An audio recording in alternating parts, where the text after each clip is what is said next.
Through the accounts of the famous hypnotist Dolores Cannon, perhaps you've gained a clearer understanding of how humankind came into existence, returning to the ongoing life on this planet. If one day it is destroyed and only the most resilient and superior beings survive, would they continue to create a new species on some other primitive planet? I have the thought that genetic intervention aims to protect, preserve the species, and ensure our existence. Viewed from this angle, it is an act of noble kindness and a testament to the dedication of care. Previously, I emphasized that it is highly likely our current way of life will be destroyed. It has been foreseen that the Earth will tilt on its axis. In that catastrophe, people will die from various causes such as floods, earthquakes, volcanoes, tsunamis, all forms of disasters both known and yet unknown to humankind.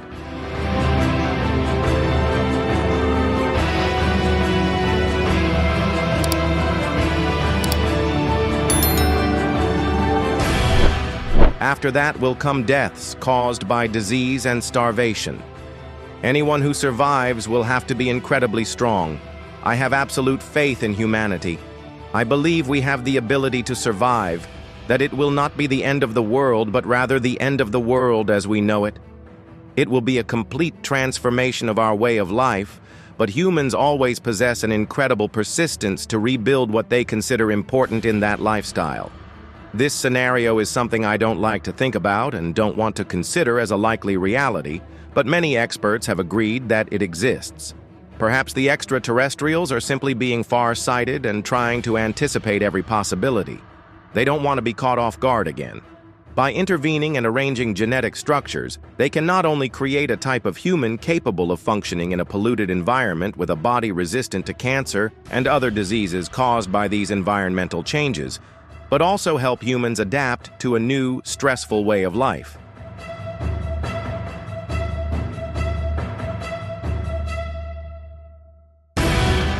One of my clients saw herself in a scene filled with the sick and dying.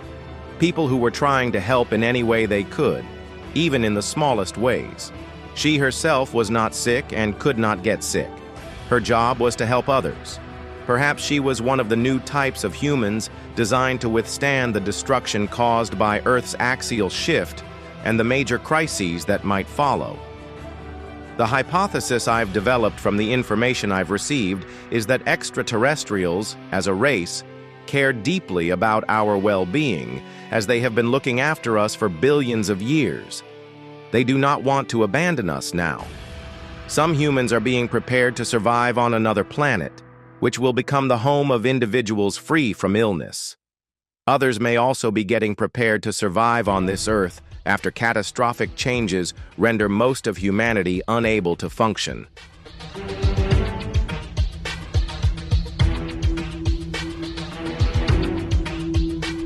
I believe that in the future, when we are able to see all the different aspects of this phenomenon, we will realize that these beings are not to be feared, but should be welcomed as ancestors, as brothers, as our guardians. Since being introduced to this progressive way of thinking, I began to notice that I observe everything around me in a different way.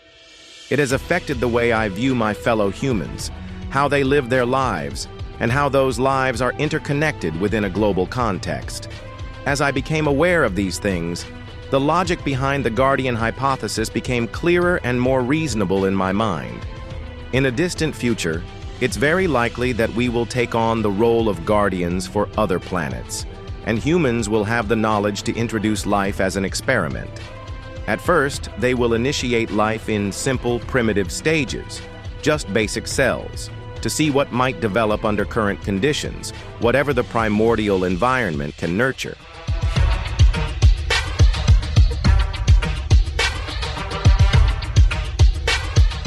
After many experiments, this project will eventually reach the point where more complex life forms are introduced or genetically modified to suit the environment.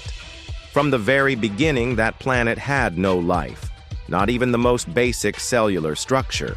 Therefore, humans will have a barren planet, ripe for experimentation, serving as a playground for future scientists to test the adaptability of life forms, including methods that are prohibited on Earth, because such restrictions do not exist in a strange, desolate world. Naturally, humans will have to follow the direction and guidance of a governing body, or at least some form of higher authority. They will proceed according to the sequence of a master plan, as this plan is far too complex for a single, ordinary scientist to carry out alone. Then there will be tasks like care, pruning, and grafting to help adjust the developing organisms. Over time, life will be established and begin to develop its own unique traits.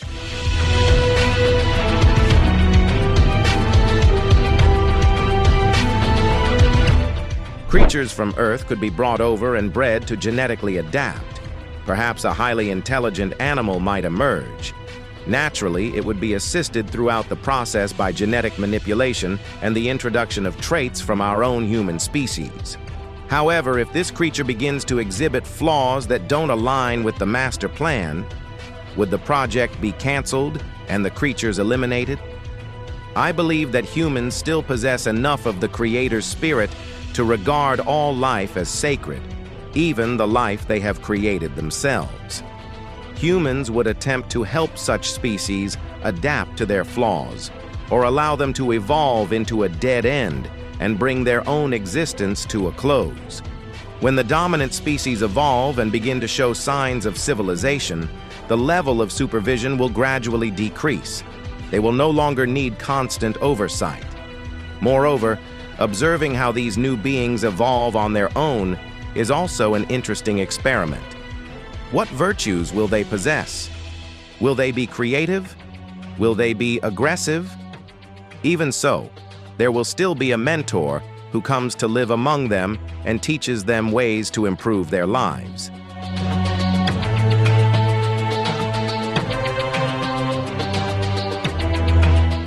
This mentor will be treated and worshipped like a god because he possesses extraordinary powers and knowledge. He will teach how to gather food and methods of survival. Later, to study spiritual development, the mentor will no longer be allowed to interfere.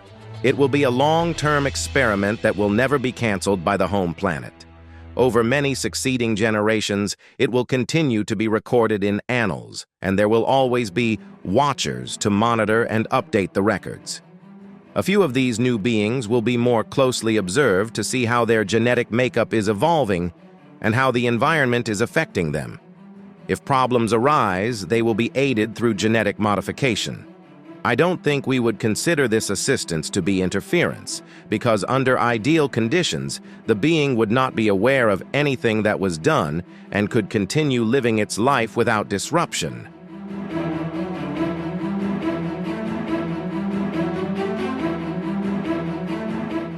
But what would happen if these beings evolved in a different direction and began to use their newly acquired knowledge to wage war? What if these acts of warfare became so far-reaching that they began creating weapons of immense power? What would happen if they used those discoveries recklessly, threatening not only their own existence, but also the survival of their entire world? Are they allowed to do that? If the experiment has been protected and nurtured for countless centuries, would it be abandoned, or would we humans seize that moment as an opportunity to intervene? That would be a monumental dilemma, and the decision would likely fall under the responsibility of Earth's supreme authority. But I believe that if those beings threatened to utterly destroy their planet, we would likely take action to prevent it, because such destruction could impact the entire solar system, even nearby stars and galaxies.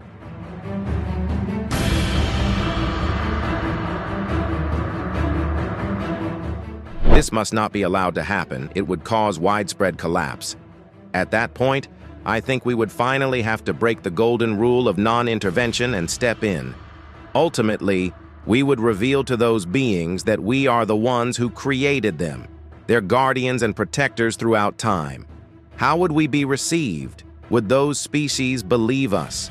Would it make any difference? The whole scenario sounds like science fiction.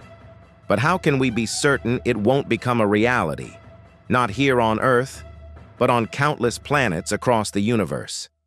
As long as curiosity exists, humans will continue to search. As long as humans keep searching, there will be no limits to what they can achieve. Perhaps this is what I took away from my surreal dream. One thing that leaves me a bit curious. On that primitive planet, does a timeline exist that is similar to the one we live in?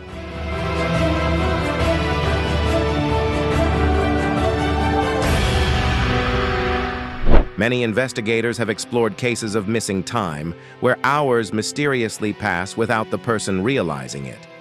Yet an even stranger concept has emerged: time compression, when events unfold in a much shorter span than usual. These are all examples of mysterious time distortions from the perspective of the witness. We are limited by our own concept of linear time. Some suggest we may be the only planet in the universe that invented a way to measure something that doesn't actually exist. In my work, I've often been told that time is merely an illusion, a human invention. Extraterrestrials have no concept of time, and they've told me that humanity will never achieve space travel unless we transcend this mistaken perception of time. This is one of the main issues keeping humans trapped on Earth. We are entirely wrapped in the concept of time, that everything must progress from point A to point B in a specific order within a set time frame. There can be no deviation or detour because such things don't align with our belief system.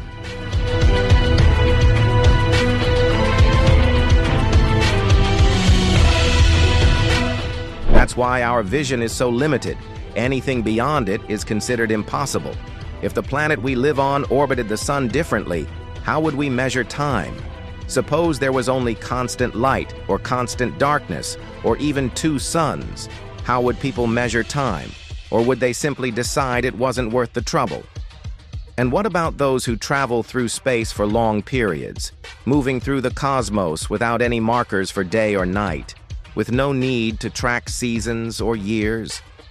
It's no wonder those extraterrestrial beings don't understand the purpose of time for us and often find it meaningless.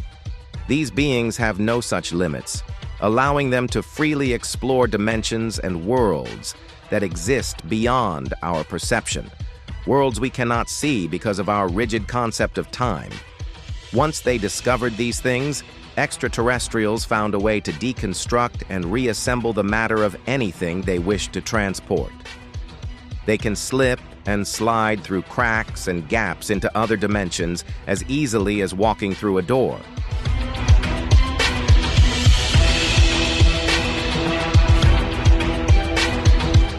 Of course, they may have been doing this long before our ancestors were still living in caves, and we still have a long way to go to catch up. But we will never discover those cracks unless we remove the blindfold that tells us it's impossible. If other races have found a way, then we can too, and extraterrestrials might be trying to reveal the secret to us, breaking the barrier of time and showing us the golden doorway. Traveling by mental force and moving in and out of dimensions are concepts that are extremely difficult for a beginner-level investigator to grasp. The answer to the UFO mystery is no longer simple. The deeper we dig into this puzzle, the more complex and mind-bending the concepts become. Maybe that's why we're only now being offered choices. In the past, the human mind had to adjust to the idea of extraterrestrials traveling in flying discs in ways we could comprehend.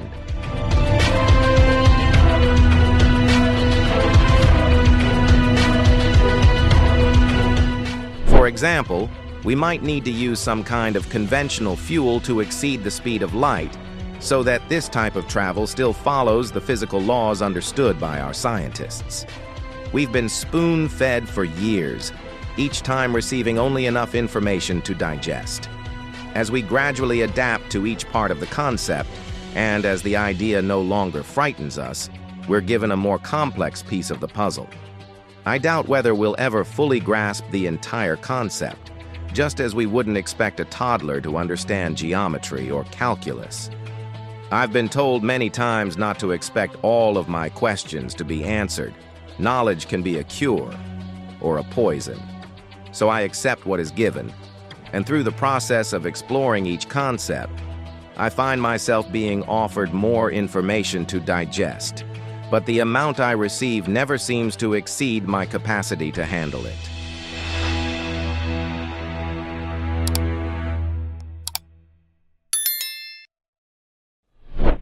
A vast new land is unfolding before the eyes of the explorer, and I hope to embark on a journey there.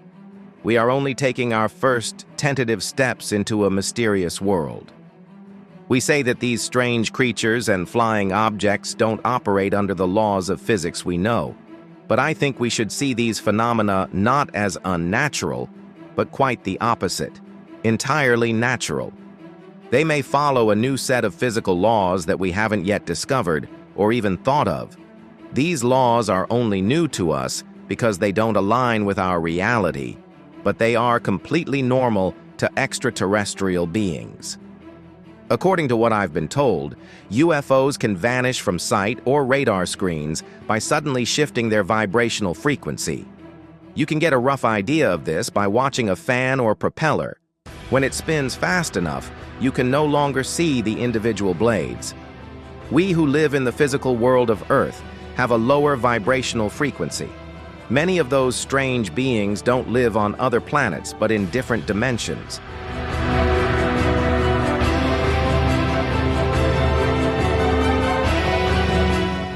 Within those dimensions, there are many other worlds, sometimes existing parallel to our own, but vibrating at a higher frequency. Usually, these worlds are unaware of each other. The more advanced ones, however, are aware of us and often come here to observe. To visit our world, they must lower their vibrational frequency, which is described as painful and difficult to maintain for any extended period.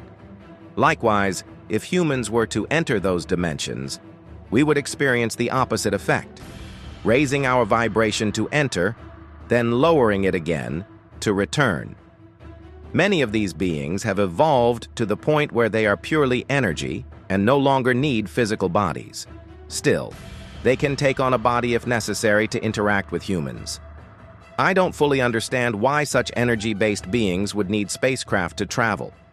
Perhaps their ships not only carry an environment, gravity, atmosphere, and so on, to sustain life, but also maintain the necessary vibrational frequency.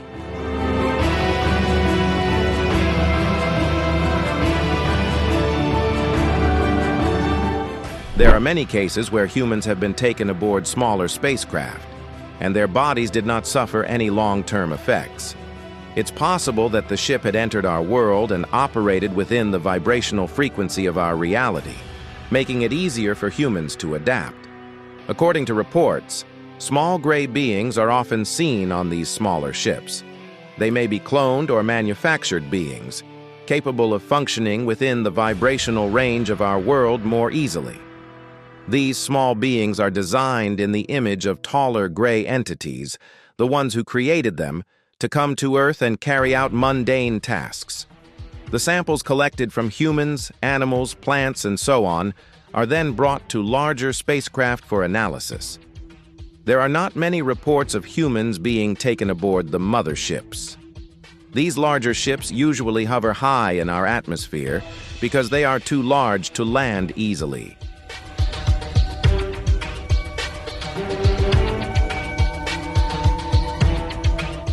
But now I believe these ships also vibrate at a different frequency, which makes them invisible.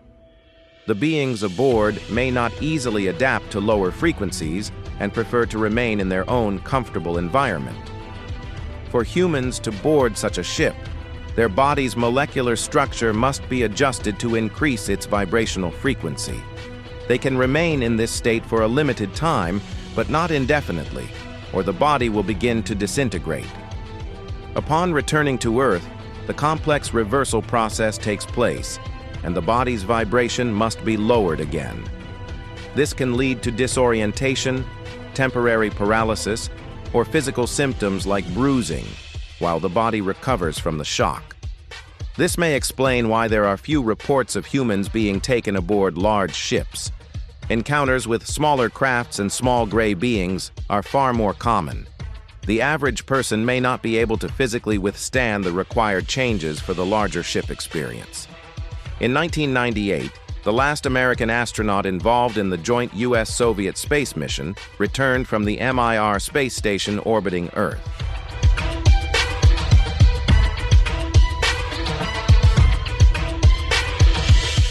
He said the biggest adjustment was getting used to the heaviness of his body after spending so much time in a zero-gravity environment. Missing time episodes don't always occur the way we assume. When people experience a time gap, it's often believed they had direct contact with aliens or UFOs, especially if lights or flying objects were seen. But I've discovered that's not always the case. In many instances, the person is simply suppressing a painful or uncomfortable experience in their mind, something unrelated to extraterrestrials. This kind of information can be accurately retrieved only when the subject reaches a deep enough hypnotic state to access the subconscious, which stores all memories and recounts events without the influence of emotional filters. I always tell investigators not to rush to conclusions when someone reports missing time or an experience that seems to fit a pattern. Always look for the simplest explanation first. In many cases, that turns out to be the real answer.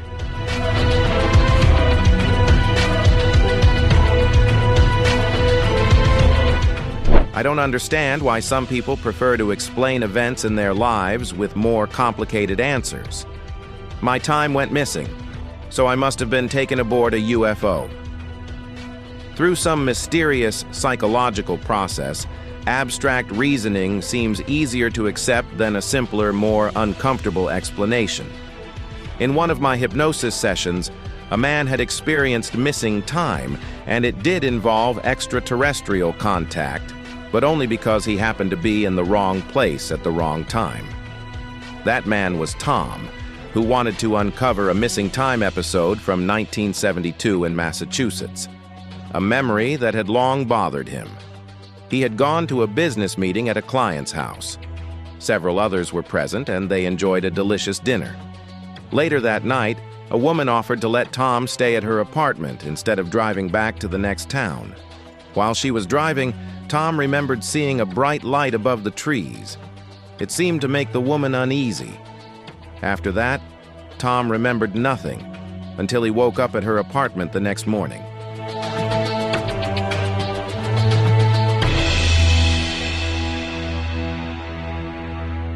He hadn't used any drugs or alcohol and could never explain the missing time. Not long after, the woman moved away, and he never found out where she went. He remembered her as rather strange, not friendly and not much of a talker. Under hypnosis, Tom returned to the scene, recalled the exact date of the event, and described the excellent dinner. He shared many details his conscious mind had forgotten, even things unrelated to what we were investigating. This showed that all memories were stored and accessible. The woman's name was Stella, and Tom said she drove a 1972 Pontiac Firebird. As they drove down a country road toward Stella's apartment near midnight, he recalled their small talk. Then Tom saw what he thought was a fireball, or a shooting star, out of the corner of his eye. The light in the sky grew brighter and appeared to be heading toward them. Suddenly, the car engine cut out, and the vehicle came to a stop in the middle of the road. Stella was frightened, but oddly, Tom felt very tired and quickly drifted off to sleep.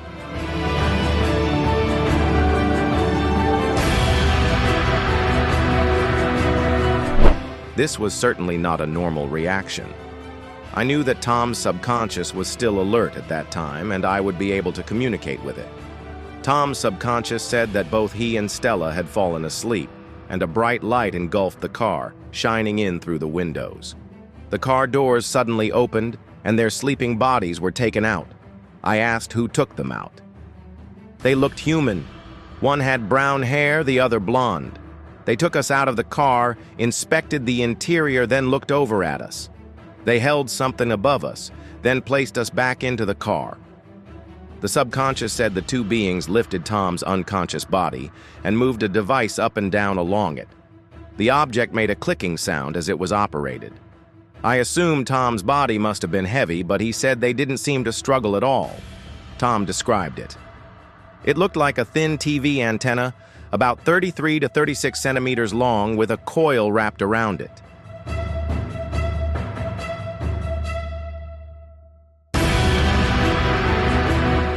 It emitted a flashing glow, almost like a phosphorescent green shifting toward deep violet blue. Light surrounded the device as it scanned over a person, and I could hear clicking sounds. I don't know what it was for. When they were returned to the car, the engine was running again and the vehicle started moving. The two men and the beam of light had vanished. Stella said, "Oh, I think I nodded off for a second. I must have been really tired." Tom felt the same, as if he had just dozed off. When Stella looked at her watch, she was shocked. 2:30? Didn't we leave at midnight? They brushed it off and continued driving to her apartment. Tom felt completely drained, like all his energy had been sucked out. He didn't remember anything else until the phone woke him the next morning. I asked Tom's subconscious if it knew why he had been examined with that strange device. It replied, "Yes, I know." It was because of Stella. She works for a company in South Boston preparing military secrets for an upcoming war.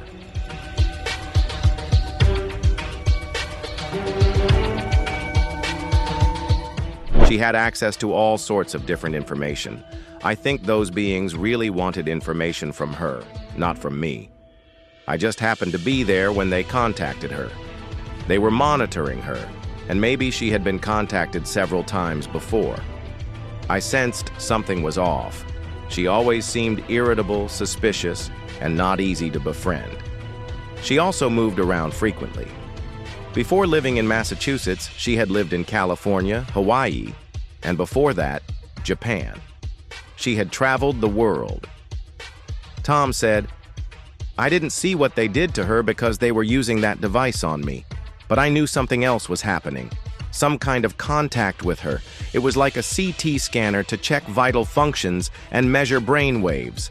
These beings interact with humans using brainwave frequencies. But they're not evil. They're not cold or emotionless. They're just monitoring her out of concern she might be involved in something, possibly espionage."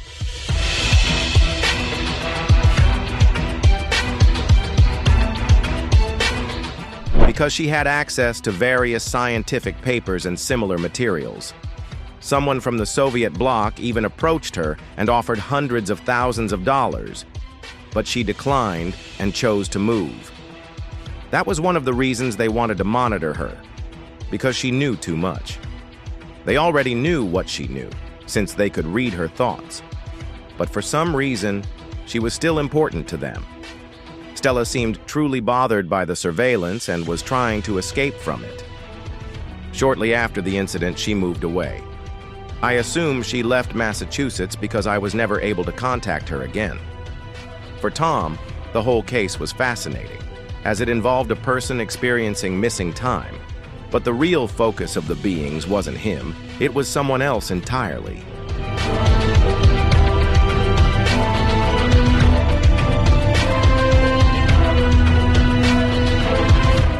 If the subject wanted to fantasize, there would be plenty of room to imagine things. But in this case, the event didn't even focus on him.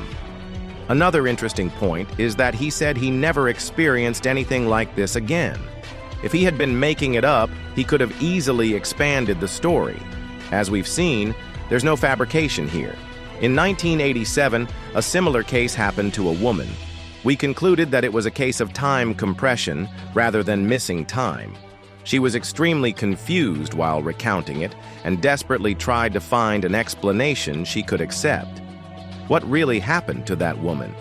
Was it simply another beam of light appearing for examination purposes, like what happened to Tom?